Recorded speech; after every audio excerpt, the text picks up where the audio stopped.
confiamos que Él está con nosotros. ¿Cierto? Confiamos que Él está con nosotros por medio de Jesucristo, a quien predicamos como nuestro Salvador.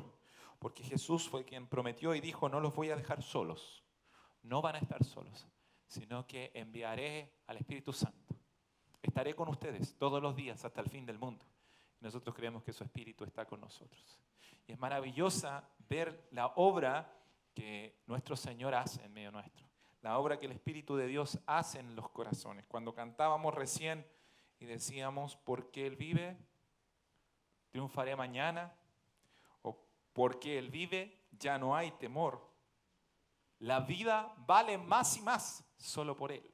Yo me gozaba y admiraba la obra del Espíritu Santo, la obra de Dios en el corazón, porque yo sé que en este lugar hay personas que llegaron a pensar la vida no vale la pena seguir viviéndola y que aún quisieron que se acabara y dejar de existir.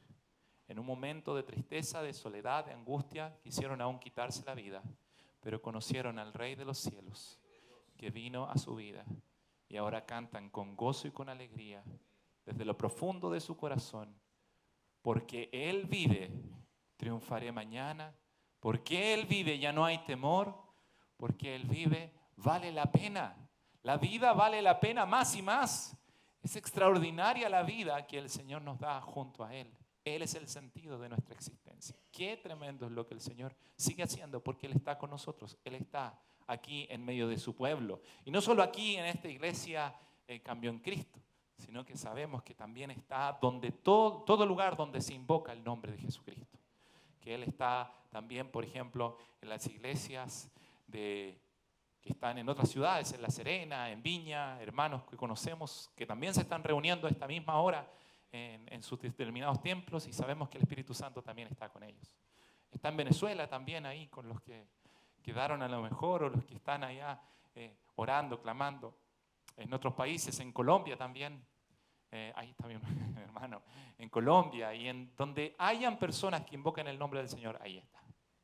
Y nosotros creemos que el Señor está aquí con nosotros y nos alegramos por eso. Abra su Biblia en Mateo capítulo 18.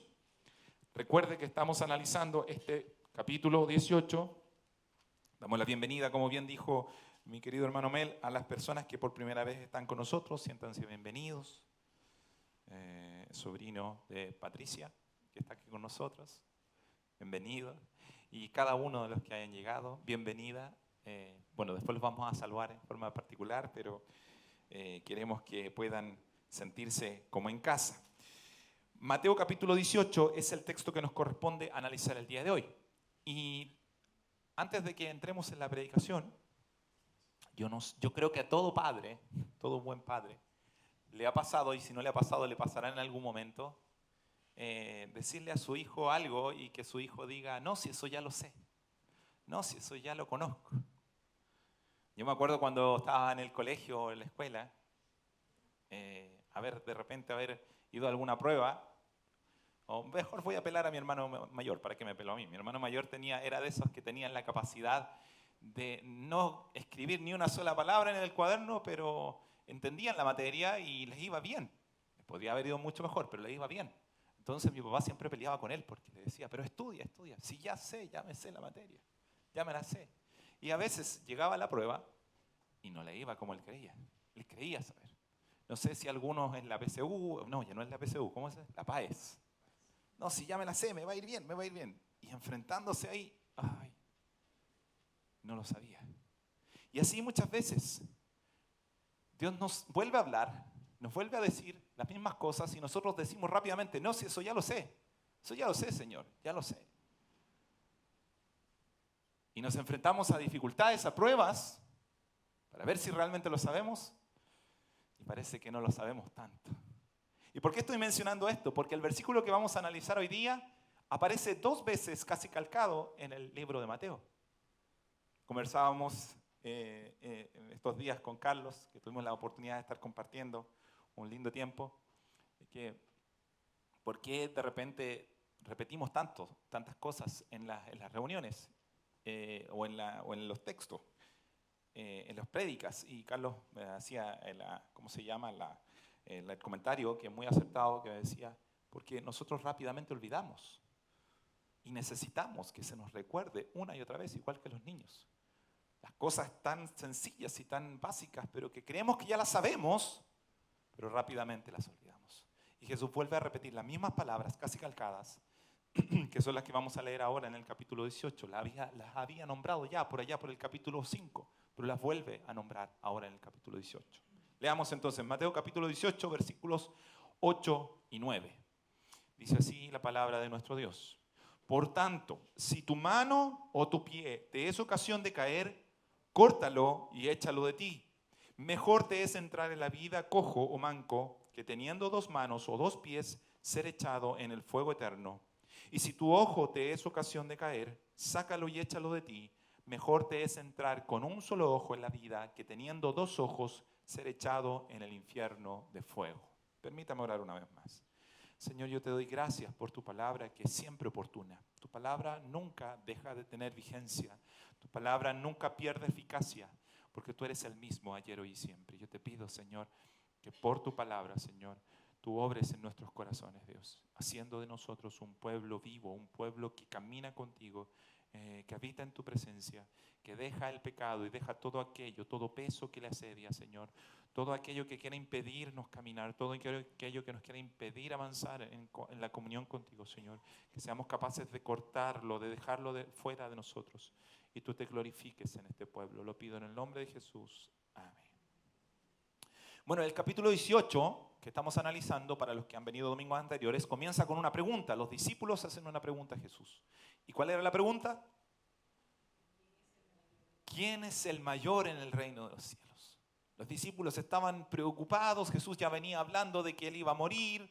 Veían a Pedrito que estaba recibiendo halagos por ahí. Veía que Jesús tomaba a Pedro, a Juan y a Jacobo, se los llevaba al cerro y tenían una experiencia sobrenatural. Y entonces como que el celo, como que ahí se preguntaban entre ellos, pero a ver, ¿quién va a quedar a cargo del bote cuando Jesús no está? ¿Quién va a ser el mayor? ¿Quién va a ser el más grande? Y Jesús les quiebra toda esa lógica humana tan terrenal, ¿cierto? Tan propia de siempre tratar de estar buscando mi lugar, mi posición, siempre queriendo tener un lugar privilegiado. Jesús les quiebra esa lógica mundana y Él les dice que el que quiera ser mayor, el que quiera entrar en el reino de los cielos debe hacerse como un niño. Debe tener la humildad y la sencillez de un niño. Que si no tienen esa humildad y esa sencillez en sus corazones, simplemente no entrarán en el reino de los cielos. Ellos pensando en una posición elevada, ellos pensando en cuál sería su lugar, Jesús les dice que ellos tenían que servir a los demás como niños, hacerse humildes, hacerse siervos de los demás. Lucas capítulo 22, versículo 25, que es el paralelo a estas palabras que leemos en Mateo 18, Jesús les dice, pero Él les dijo, los reyes de las naciones se enseñorean de ellas, y los que sobre ella tienen autoridad son llamados bienhechores. Mas no así vosotros, sino sea el mayor entre vosotros como el más joven, y el que dirige como el que sirve. ¿Quieren ser grandes en el reino de los cielos? Bueno, tomen un overol y pónganse a servir a los demás. Porque el Hijo del Hombre, el Hijo de Dios, no vino para ser servido, sino para servir, dice la Biblia, y para dar su vida en rescate de muchos. Jesucristo descendió desde los cielos, siendo el más elevado, siendo el más alto de todos, siendo el primogénito de toda creación, dice Colosenses. Y Él vino y se hizo como uno de nosotros para servirnos a nosotros, tomando nuestro lugar, tomando nuestras cargas, nuestras culpas, se las puso al hombro, como decimos en Chile, se lo echó al hombro. Y fue a la cruz para que nosotros pudiéramos ser perdonados y reconciliados con Dios. Si Él vino a servirnos, nosotros que decimos ser sus seguidores, debemos hacer lo mismo, servir. Y estuvimos viendo que el deseo del Señor es que sirvamos a los más pequeños, entendiendo a los más pequeños como aquellos que con espíritu humilde y sencillo se acercan a Jesús, quieren acercarse y conocer a Jesús. No sé si lo recuerda, pero analizamos hace 2 domingos atrás 3 maneras en las cuales debíamos recibir a aquellos que quieren acercarse a Jesús, que quieren conocer, que no entienden mucho la fe, pero quieren entender a Jesús. Y dijimos que lo primero que teníamos que ver era que debíamos recibirlos sin hacer acepción de personas, no importando su posición económica, su posición social, no importando quién fuera, si fuera, dijimos, el alcalde o el que barre, no debemos hacer acepción de personas, atenderlos como si estuviéramos recibiendo a Cristo, dice Jesús mismo. El que recibe a uno de estos niños en mi nombre, a mí me recibe. Entendiendo que es el Espíritu de Dios que está obrando en esa persona y lo está trayendo hacia acá. Entonces Cristo viene en esa persona. Dios está obrando en esa persona. Y nosotros debemos recibirlo sin hacer acepción de personas. Sin escoger, es que este me cae mejor, este es más bonito, este es más feo, este no sé. A mí me gustan los gorditos, así que voy a recibir a los gorditos nomás. Me dan más confianza. Los flacos no. No debemos hacer acepción de personas. Enseñando con claridad, dijimos, la palabra de Dios. Que no debíamos complicar el lenguaje, sino hacerlo tan sencillo que un niño pudiera entenderlo, pudiera recibirlo. Y también, por último, dijimos, buscando el bien del otro antes que el personal, poniendo la necesidad del otro antes que la mía, porque así lo hizo el Señor. La semana pasada vimos las serias advertencias que Jesús hace contra aquellos que son de tropiezo. ¿Recuerdan? Para estos pequeños. Jesús les hace ver que Él está profundamente interesado en las personas que con corazón contrito y humillado se acercan a Él.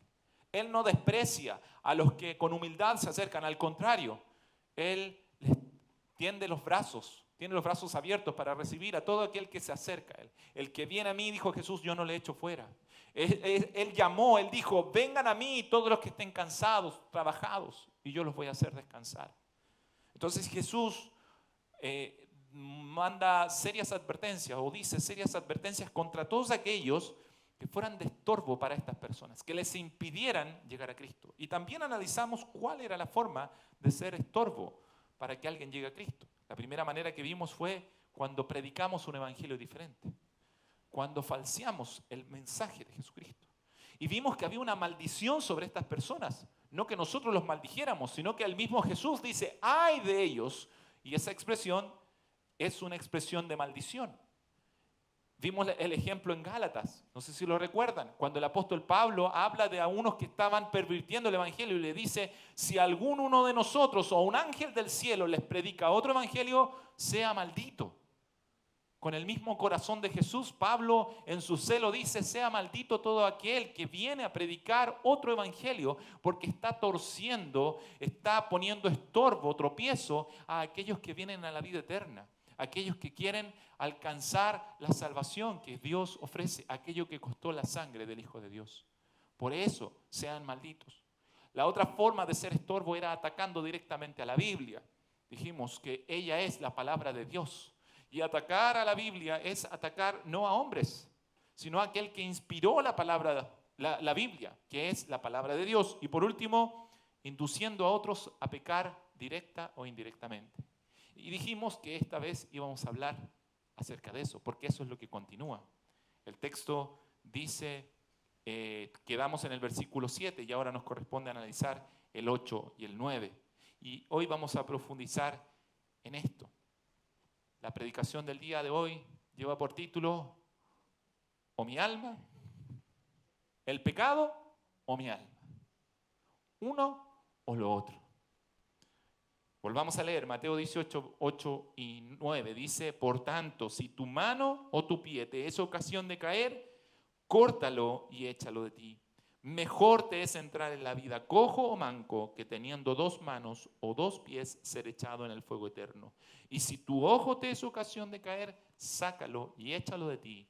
Mejor te es entrar con un solo ojo en la vida que teniendo 2 ojos ser echado en el infierno de fuego. A primera vista podría parecer que Jesús ha cambiado de tema y ha dejado de hablar de los pequeños, ha dejado de hablar de ser como niños o de recibir a los niños. Pero la mejor manera para evitar que uno sea tropiezo para otros, ¿no es acaso tomar medidas drásticas contra el pecado en nuestras propias vidas, mostrando una sincera devoción y compromiso con un Dios santo? Lo repito, la mejor manera en que usted pueda evitar ser de tropiezo para otros es que usted sea un ejemplo para otros. en una vida de devoción, de sincero compromiso con el Señor. En una vida que tiene un compromiso radical con lo que ha creído y no un compromiso a medias. Cuando Jesús dice, por tanto, si tu mano o tu pie te es ocasión de caer, córtalo y échalo de ti. Él no está hablando de manera literal, no se asuste. No es que Jesús estaba llamando a sus discípulos a mutilarse, porque es evidente que uno no peca con las manos o con una mano solamente, puede pecar con las dos y el pecado viene del corazón. Así que si se corta una mano todavía puede seguir pecando porque le queda otra mano, ¿cierto?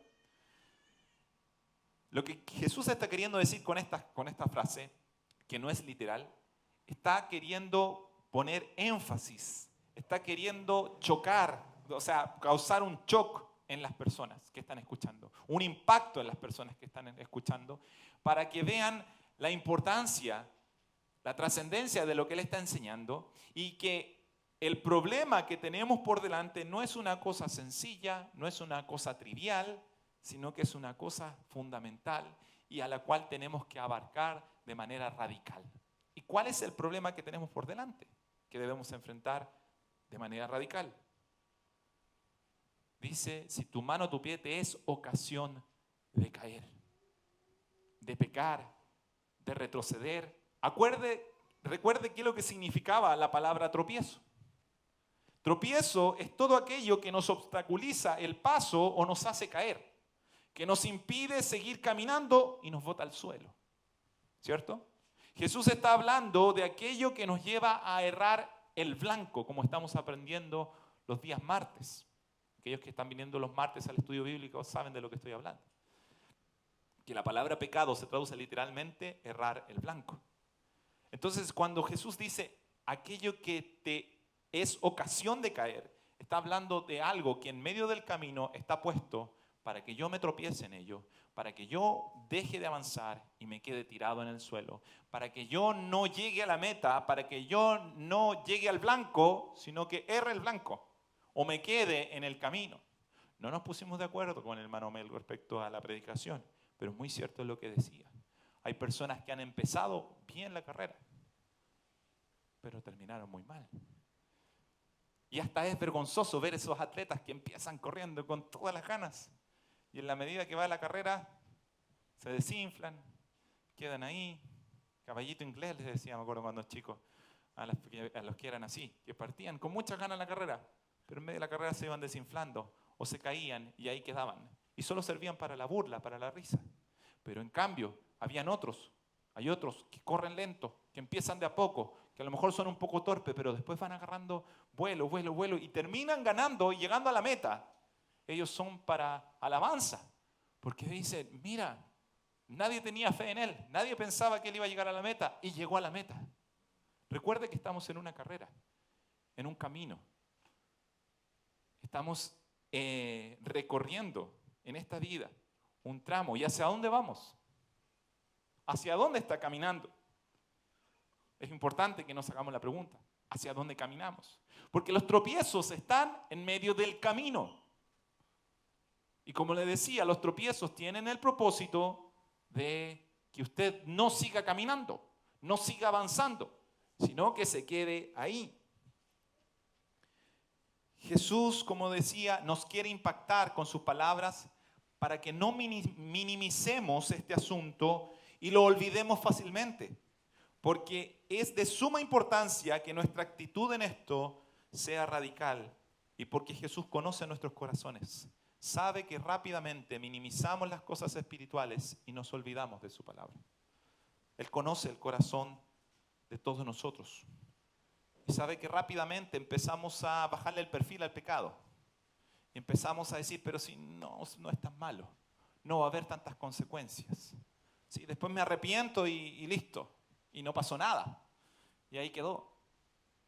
Pero Jesús dice, si tu ojo, si tu pie, si tu mano te es ocasión de caer, córtala. ¿Por qué? ¿Por qué razón? Porque te conviene entrar al reino de los cielos manco que entrar al infierno con dos brazos. Porque si no cortas tu brazo, Si prefieres quedarte con tu pecado, prefieres quedarte con aquello que te impide seguir caminando, no terminarás la carrera. Tendrás tus 2 brazos, pero tu destino será terrible. Gálatas 6, versículo 7 dice, no os engañéis, Dios no puede ser burlado, pues todo lo que el hombre sembrare, eso también segará. Porque el que siembra para su carne, de la carne segará corrupción, mas el que siembra para el Espíritu, del Espíritu segará vida eterna. Y la corrupción siempre lleva a la muerte, siempre lleva a la pudrición y a ser botado a la basura. En nuestro caminar cristiano nos encontraremos muchas veces con cosas que querrán impedir que sigamos adelante. Y quiero que veamos 2 razones que nos darán la fuerza para poder tomar una firme posición contra el pecado en nuestro caminar. La primera cosa que debemos meditar respecto a este llamado de atención del Señor y que nos debe fortalecer para romper toda relación con el pecado. Eso es lo que Jesús está queriendo decirnos. Que rompamos radicalmente toda relación con el pecado. Lo primero que debemos analizar o meditar y que nos dará mucha fuerza para hacerlo es recordar hacia dónde caminamos. Porque este es un camino. Usted y yo estamos caminando. Pero ¿hacia dónde caminamos? ¿Hacia dónde va nuestra alma? Debemos entender y recordar que nosotros vamos al encuentro de nuestro Señor. Que hacia donde caminamos es al día glorioso en que le veremos cara a cara. Como cantábamos en el himno recién.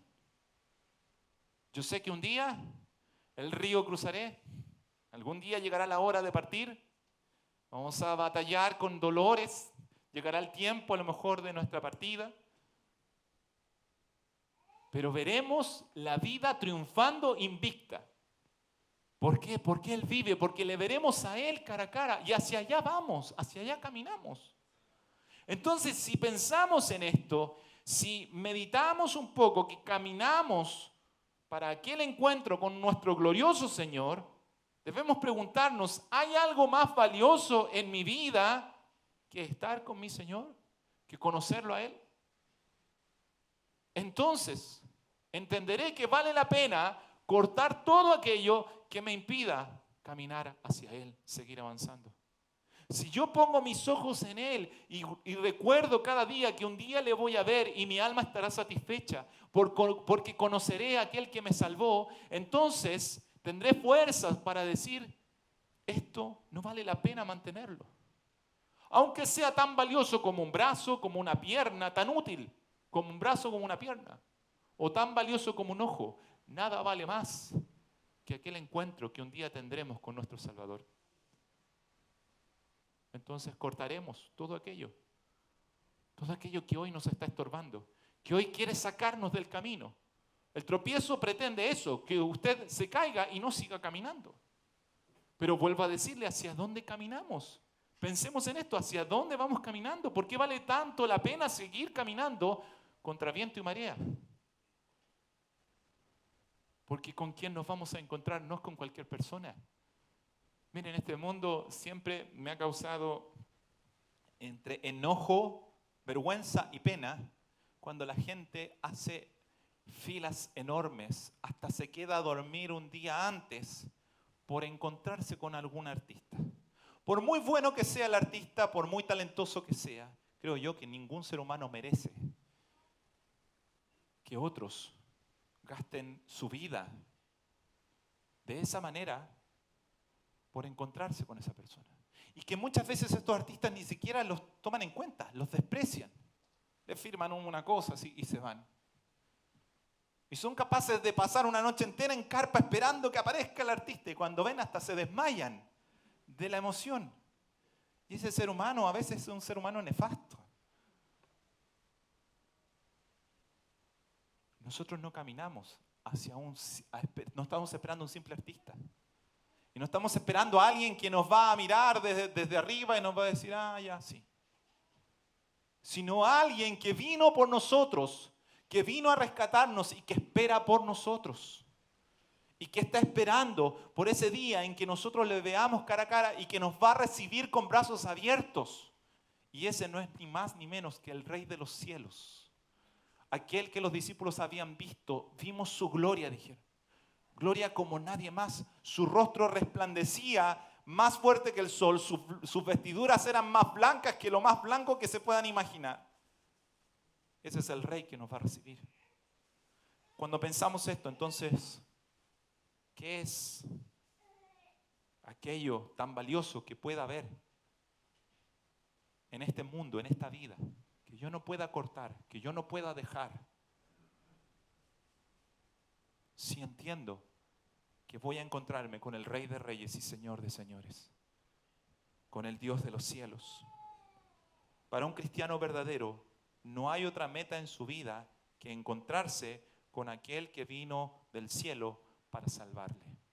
El apóstol Pablo dice en Filipenses capítulo 3, versículo 7, dice: pero cuántas cosas eran para mi ganancia, las he estimado como pérdida por amor de Cristo. Y ciertamente aún estimo todas las cosas como pérdida por la excelencia del conocimiento de Cristo Jesús, mi Señor, por amor del cual lo he perdido todo y lo tengo por basura para ganar a Cristo.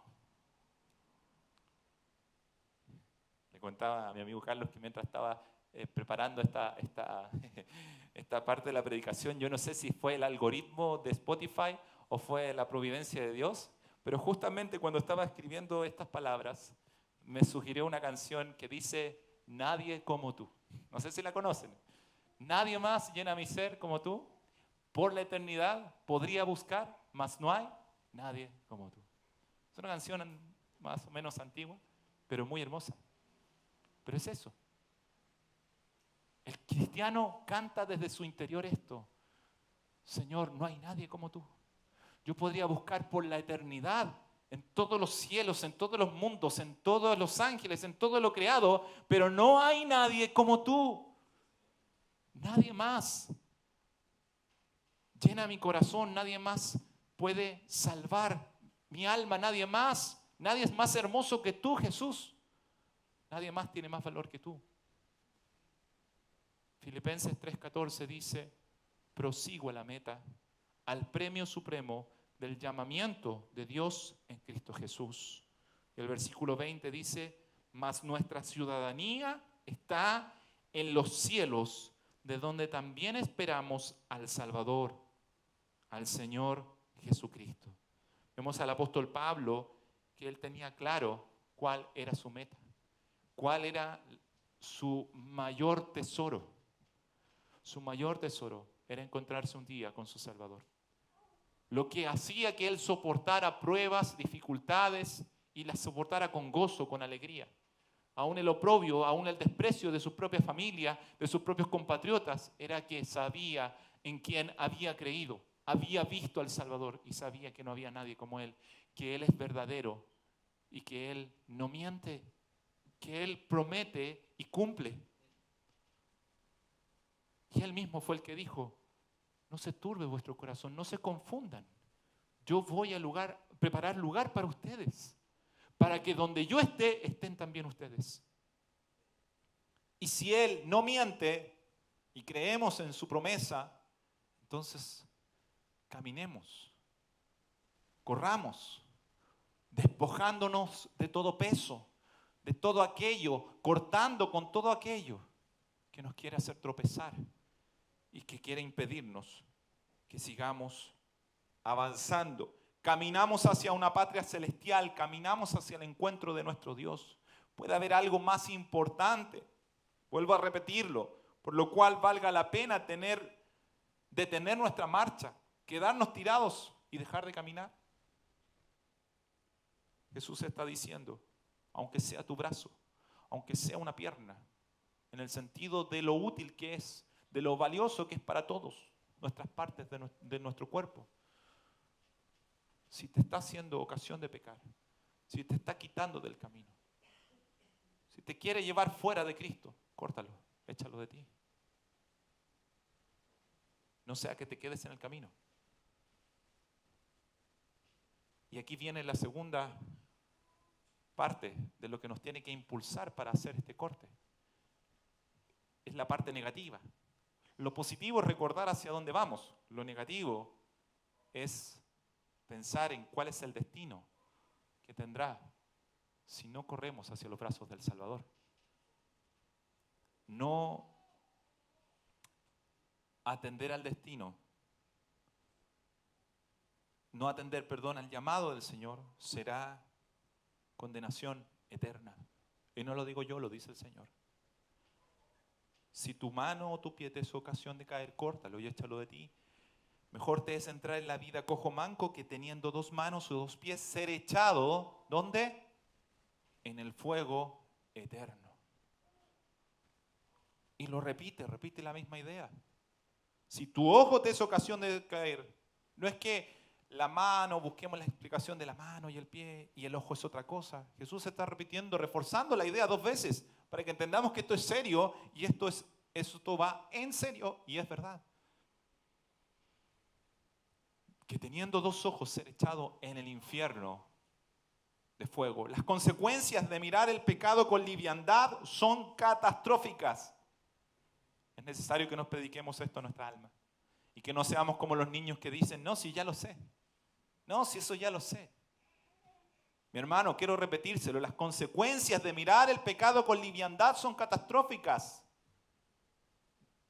El pecado destruye familias. El pecado destruye personas. El pecado lleva a la muerte y a una muerte eterna. Jesús está diciendo que el destino de aquellos que prefieren el pecado y mantenerse junto a él será de un fuego que no tendrá final, o sea, de un castigo, de una condenación que nunca tendrá término, no tendrá ni descanso ni término, no habrán pausas. Será permanente y será para siempre. A menudo el mundo ridiculiza o niega la idea y la existencia de un lugar así. A menudo vemos que el mundo se ríe del infierno. Hace parodias, dibuja a Satanás así, ¿cierto? Como sentado en un trono y torturando a un par de personas. Lo tomamos como con liviandad. Y aún nosotros mismos rápidamente le bajamos el perfil al infierno, evitando hablar de él, o creemos que tal vez no es tan así, a lo mejor hay una interpretación, algo que pueda suavizar un poco esto. Porque las palabras de Jesús son aterradoras. Porque Él habla de un lugar donde el sufrimiento no terminará jamás. No habrá descanso. No habrá dónde esconderse. En esta vida hay dolores muy intensos, muy fuertes. Lo sé. En mi profesión muchas veces tengo que buscar la manera de aliviar dolores en personas que son realmente insoportables. Y en esta vida encontramos alternativas a veces para aliviar un poco ese dolor. Incluso para los dolores más terribles. Por último, para que no siga sufriendo. En etapa terminal a veces de un cáncer, lo que hacemos es dormir a la persona. Para que durmiendo, al menos, no esté consciente del dolor. Pero en el infierno no habrá ninguna pastillita, ninguna aspirina, ninguna cosa que calme el dolor del alma que sufre por la eternidad, por haber rechazado la salvación de un Dios tan bueno y por estar consumido por sus propios pecados, por tener conciencia y claridad de haber rechazado a un Dios santo y recibir sobre sí mismo la ira. No pretendo asustarlo, pretendo decirle la verdad. Pretendo que por un momento pongamos atención a las palabras de Jesús. Mire, muchas esposas o mamás me usan de comodín en la consulta médica, porque van con sus maridos o sus hijos y quieren que reaccionen frente a una advertencia. A menudo me dicen, dígale doctor, dígale usted que deje de fumar, o que deje de comer en la noche, o que deje de tomar tanto, etc. Dígale usted, porque a mí ya no me hace caso. Entonces, si usted se lo dice, le va a hacer caso. Esa es una cosa que sucede a menudo. Y me usan de comodín para que yo le diga lo que es correcto. La mamá le está diciendo o la esposa le está diciendo lo que es cierto. Pero de alguna forma, tanto la mamá como el paciente que va entiende que el doctor tiene más autoridad para hablar del tema, para corregir respecto a la salud, para decir las consecuencias que habrán por no atender a los consejos de salud. El hijo adolescente que no duerma hasta tan tarde con la tele prendida, el celular, etc. A usted sí le va a hacer caso, dice la mamá. A mí ya no me hace caso. Bueno, se supone que el médico tiene autoridad, y la tiene, para hablar de esto. Quien está hablando del infierno no es ni la mamá, ni la vecina, ni un amigo, ni una amiga. Es aquel que descendió del cielo a venir a una cruz, a cargar con el pecado suyo y mío, porque sabe cuál es el destino de los pecadores. Aquel que es desde el principio, es el que nos está diciendo que hay un lugar de tormento y de sufrimiento del cual nosotros debemos huir al correr a los brazos de Jesucristo, al correr a los brazos del Salvador. Entonces vale la pena cortar con todo aquello que pueda ser de tropiezo. No importa si esto tenga mucho valor para mí, pero si esto me está queriendo dejar en el camino en el cual yo estoy arrancando de un infierno en el cual no habrá descanso, no habrá alivio, no habrán aspirinas. No soy yo el que se lo está diciendo, es Jesús, el Hijo de Dios. ¿Cuánta autoridad tiene el Hijo de Dios para decirnos esto? Toda la autoridad para advertirnos de esta situación. ¿Lo logra entender?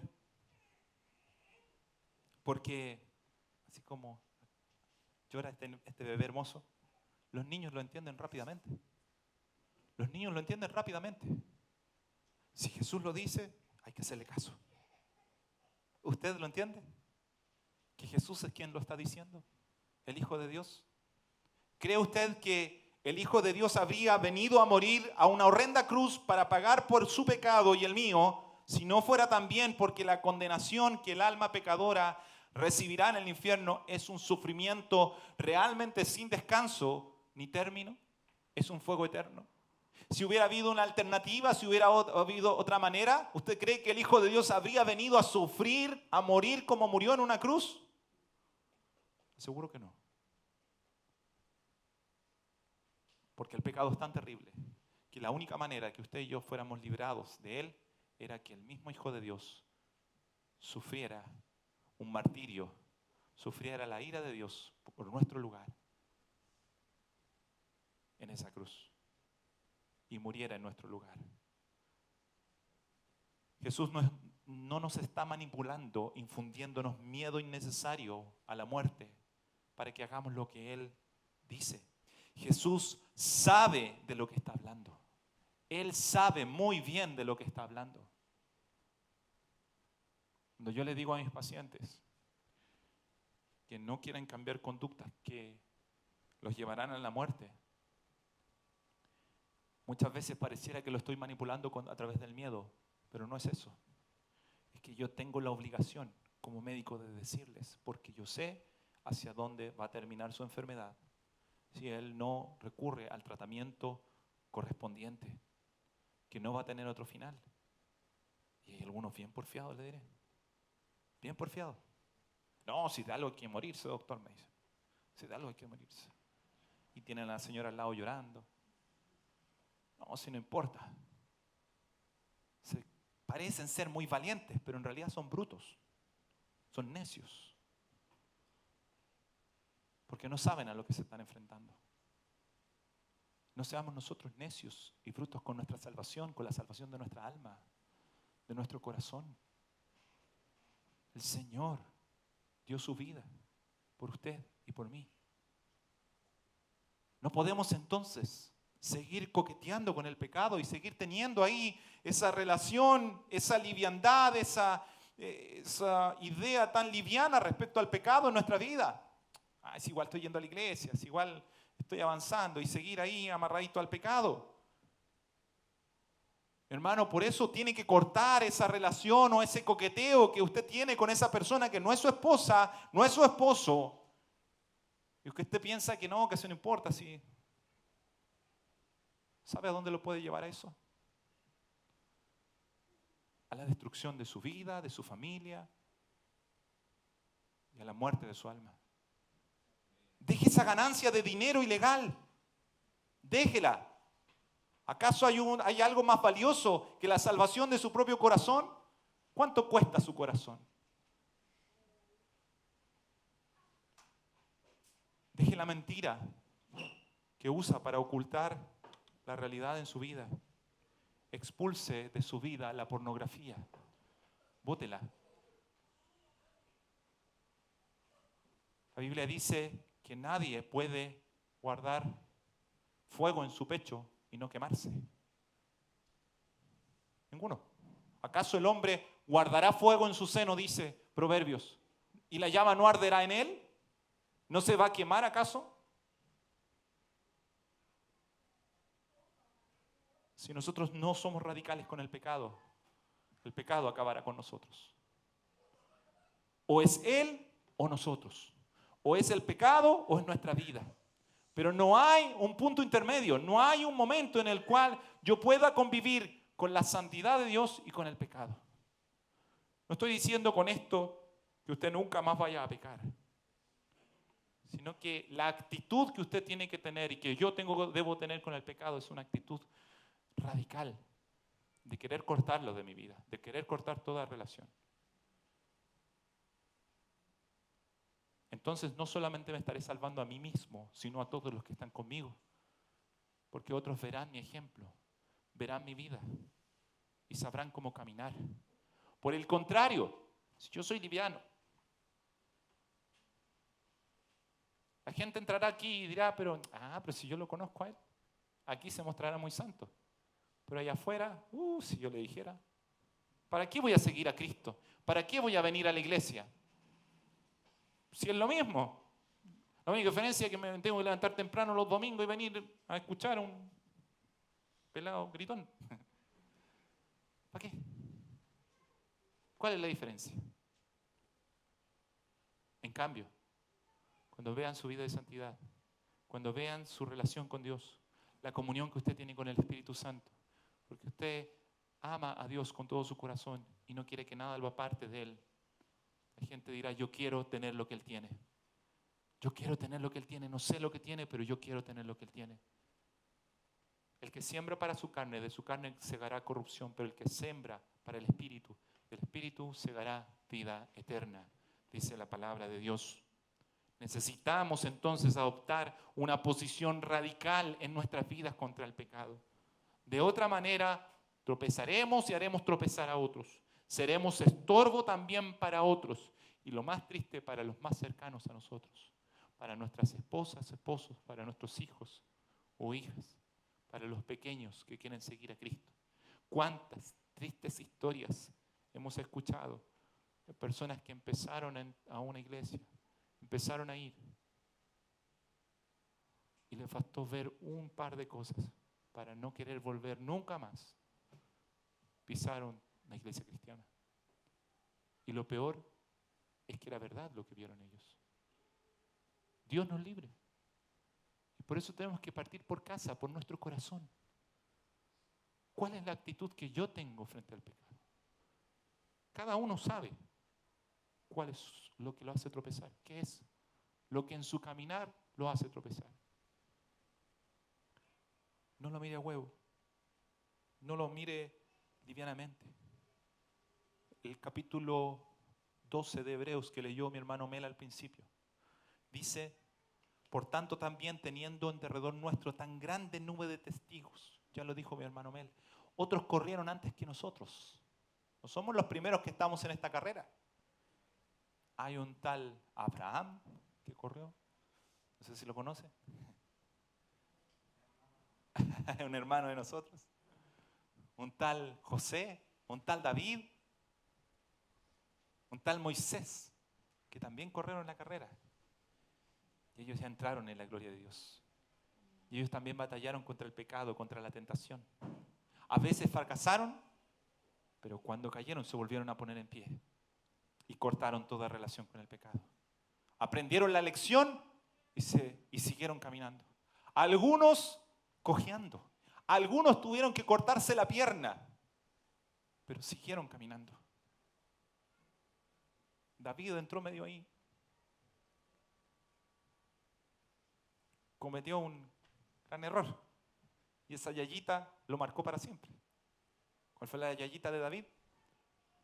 Se llamaba Betsabé, no yayita. Betsabé. David entró en la gloria, cojeando, marcado, pero entró. Ellos entraron antes que nosotros.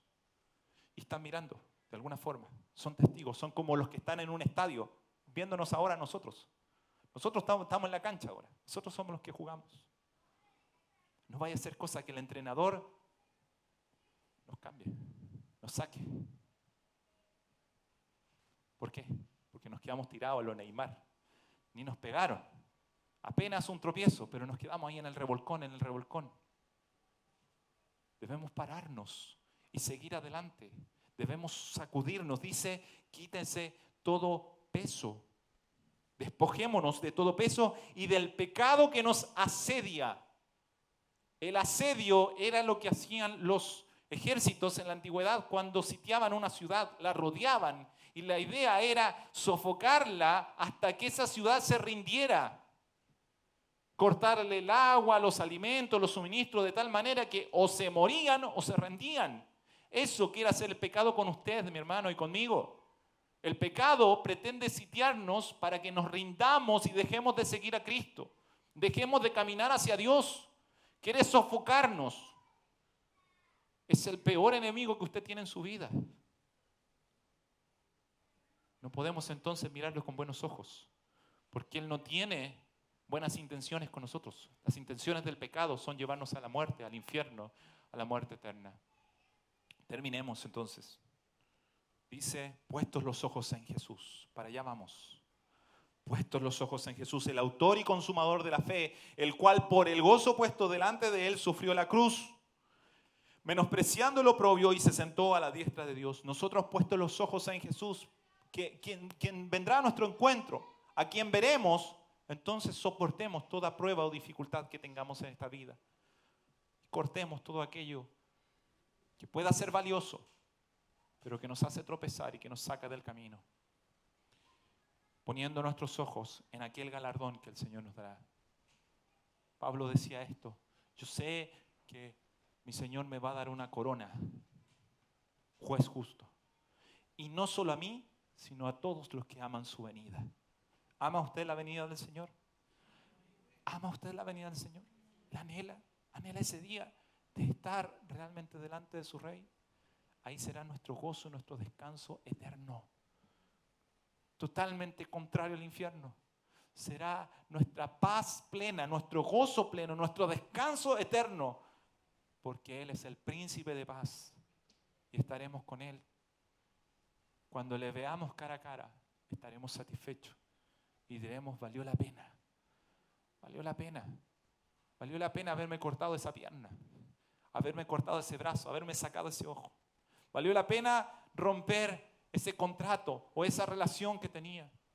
Valió la pena que se enojaran conmigo. Valió la pena, porque haber hecho eso me quitó el peso para poder seguir corriendo, para poder seguir avanzando. Hermano, la vida en Cristo, en este lado, no pretende ser una vida de rosas. La salvación es por gracia, sí. Y llegaremos hasta el final por gracia, porque Él nos sostiene. Aún así, debemos dar todo de nosotros. Aunque es por gracia, debemos luchar como si de nosotros dependiera. Sabemos que nuestra salvación no depende de nosotros, porque nada podríamos hacer nosotros para salvarnos. ¡Qué mérito! Pero debemos vivir como si de nosotros dependiera.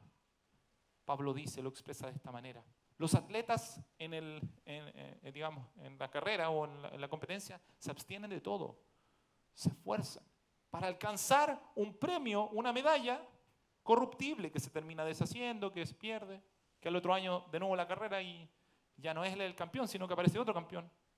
Pero aún así se esfuerzan con todo porque uno es el que gana. Dice el apóstol Pablo, de la misma manera nosotros.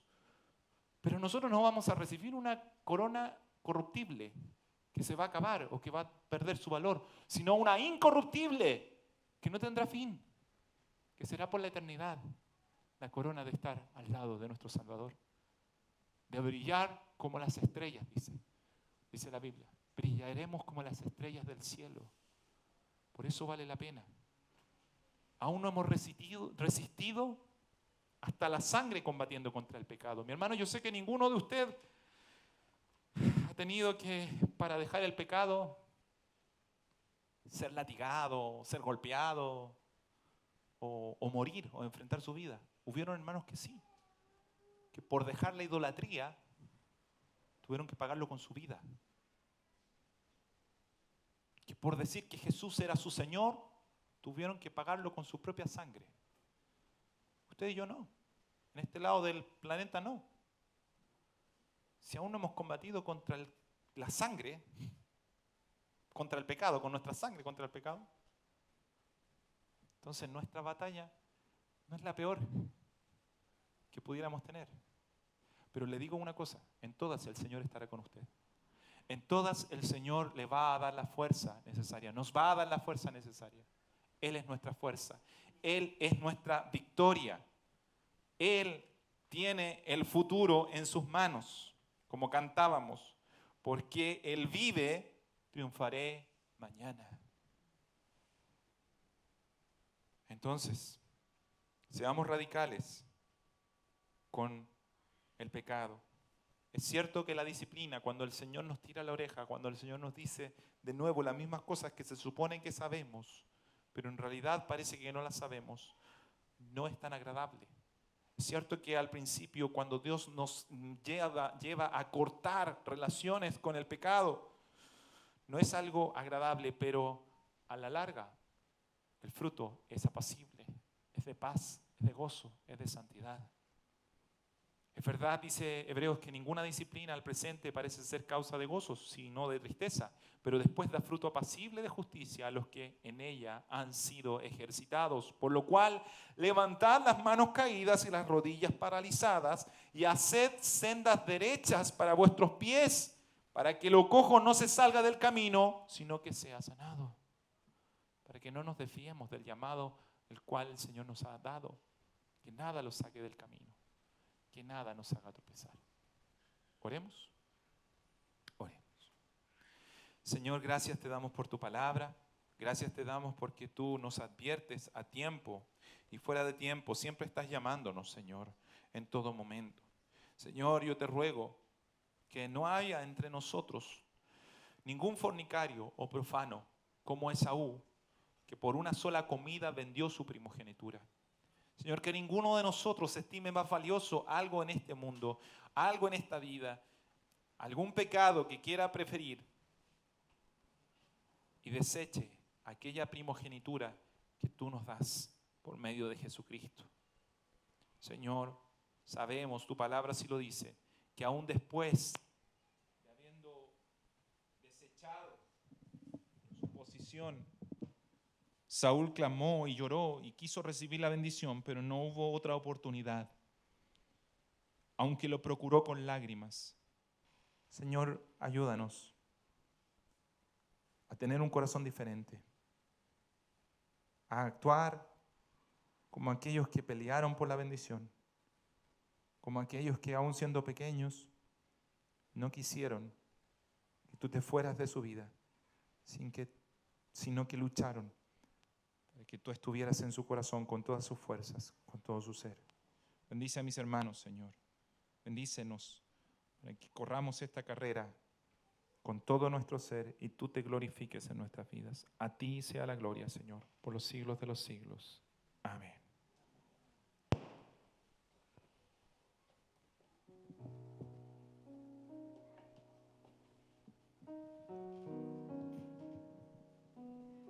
le invito a ponerse de pie.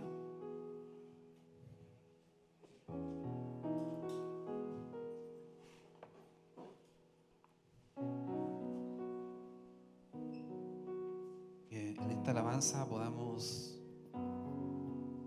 pedir al Señor que podamos nuestros ojos en Él, pongamos nuestros ojos, nuestra mirada en Él, en lo eterno.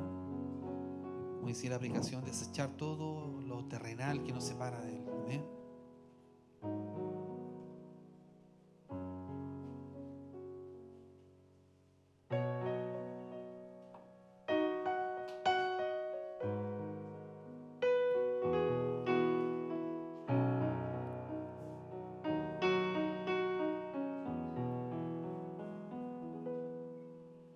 Con tu mirada en Cristo, tan lleno de gracia y amor,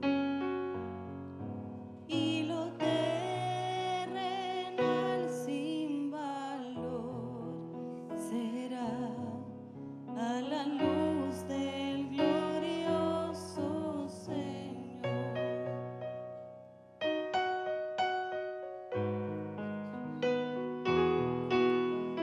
Con tu mirada en el monte, verás su justicia y favor. En aquella cruz se entregó Jesús, nuestra deuda inmensa borró. Cristo, mis ojos pongo en ti. Cristo, mi gloria y galardón. Te adoro, te anhelo, eterno Salvador. Oh Cristo, mis ojos pongo en ti.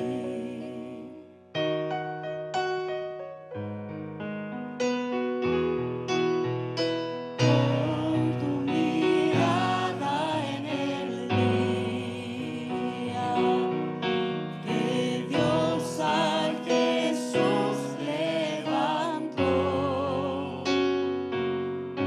y no temerás a la muerte más, pues su vida eterna nos dio. Cristo, mis ojos pongo en ti. Cristo, mi gloria y galardón. Te adoro, te anhelo, eterno Salvador. Oh Cristo, mis ojos pongo en ti.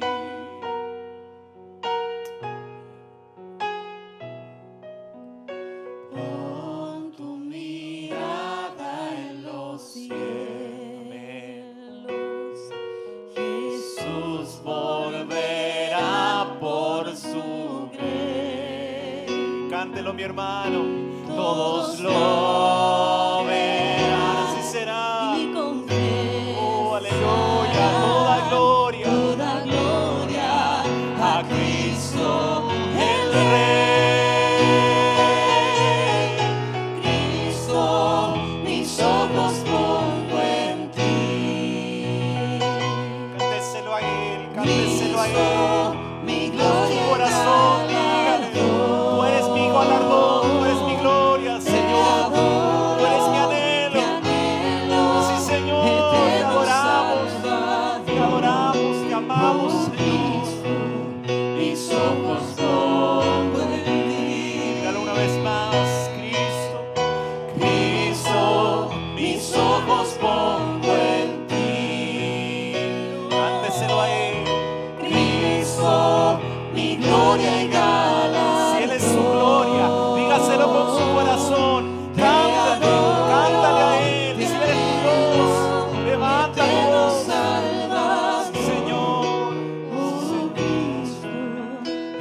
ojos pongo en ti. Sí, Señor. Oh Cristo, mis ojos pongo en ti. Sí, Señor. Jesús. Dígaselo con su corazón. Dígaselo en sus palabras. Señor, te anhelamos. Señor, queremos estar contigo. Fortalécenos, Señor. Perdona nuestros pecados, Dios. Perdona nuestras faltas. Acuérdate que somos polvo, Señor. Acuérdate de nuestra debilidad. Acuérdate de nuestra pequeñez, Señor. Acuérdate que nada somos, Señor, sin ti. Acuérdate, ten misericordia, Dios. Danos la fuerza necesaria para vencer el pecado, para renunciar, Señor, a todo aquello que nos estropiezo. Para seguir caminando y seguir corriendo en este camino de fe, de gozo. Porque un día veremos tu rostro. Y un día, Señor, nuestra alma estará satisfecha, Dios. Te anhelamos, Señor, te anhelamos, oh Dios, te anhelamos. Iglesia, dígale, te anhelamos, Señor. Dígaselo a Él. Si usted ha nacido del Espíritu, si usted es un hijo de Dios, entonces en su interior hay un clamor, dice la palabra de Dios. Hay un clamor que dice, Abba Padre, que dice, Padre mío, te anhelo, Padre mío, anhelo estar contigo. Si usted ha nacido de nuevo, levante ese clamor de un hijo de Dios, como el hijo que clama por su padre, Señor. y que dice, Padre, quiero estar contigo, quiero estar en tu abrazo, quiero estar bajo tu regazo, bajo tu protección. Ya no quiero andar más en esta vida, en tinieblas, en oscuridad, lleno de temores, lleno de miedos, lleno de dolor. Quiero estar bajo tu cobijo, Padre mío. Abba Padre, Padre mío, Padre nuestro, amado Dios. Vuélvenos a ti, vuélvenos a ti. Cántele a Él una vez más, Cristo, mis ojos pongo en ti. Que se escuche su voz, que se escuche de su alma, clamar y cantar a Él y decirle, Señor, tú eres mi gloria, tú eres mi galardón, tú eres lo que yo deseo, lo que anhelo, Señor. Te adoramos, tu iglesia te adora, Señor. Tu iglesia te adora. Tu presencia sea aquí en medio nuestro. Que tu presencia, una vez más decimos, Cristo. Cristo, mis ojos pongo en ti. No hay nadie como tú, Señor. No hay nadie como tú. Señor, si Jesús, te adoramos, te anhelamos. Llena este lugar con tu presencia. Llena este lugar, Señor, con tu presencia. Llénanos de ti, Señor. Haz de nosotros hombres valientes, Señor. Personas valientes, Señor, para arrebatar el reino de los cielos. Para correr a tus brazos. Para ver tu gloria, Señor. Oh, Señor. Cristo, mi gloria y galardón. Te adoro, te adoramos, Señor. Te adoramos, Señor. Eterno Salvador. Aleluya. Oh Cristo, mis ojos pongo en ti. Oh Cristo, mis ojos pongo en ti. Dice el Salmo 25, dice la palabra de nuestro Dios. A ti, oh Jehová, levantaré mi alma. Dios mío, en ti confío. No sea yo avergonzado, no se alegren de mí mis enemigos. Ciertamente ninguno de cuantos esperan en ti será confundido. Serán avergonzados los que se rebelan sin causa. Muéstrame, oh Jehová, tus caminos. Enséñame tus sendas.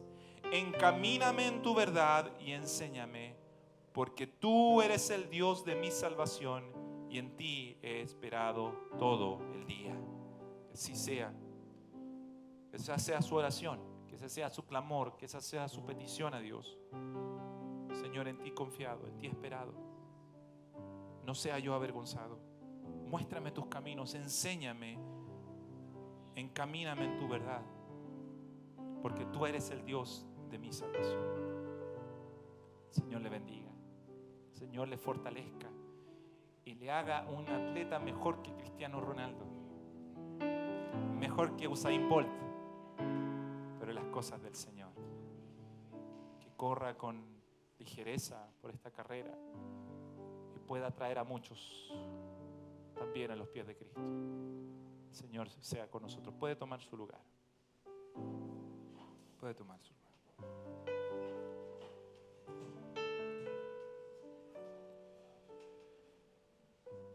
Bueno, el Señor es bueno. Eso, mi hermano Mel. El Señor es bueno. Amén. Él enseñará a los pecadores el camino, dice la Biblia. Él nos enseña. Él nos encamina a los humildes por el juicio. Qué bueno. Bueno, y una manera que nosotros expresamos nuestra gratitud es con las ofrendas.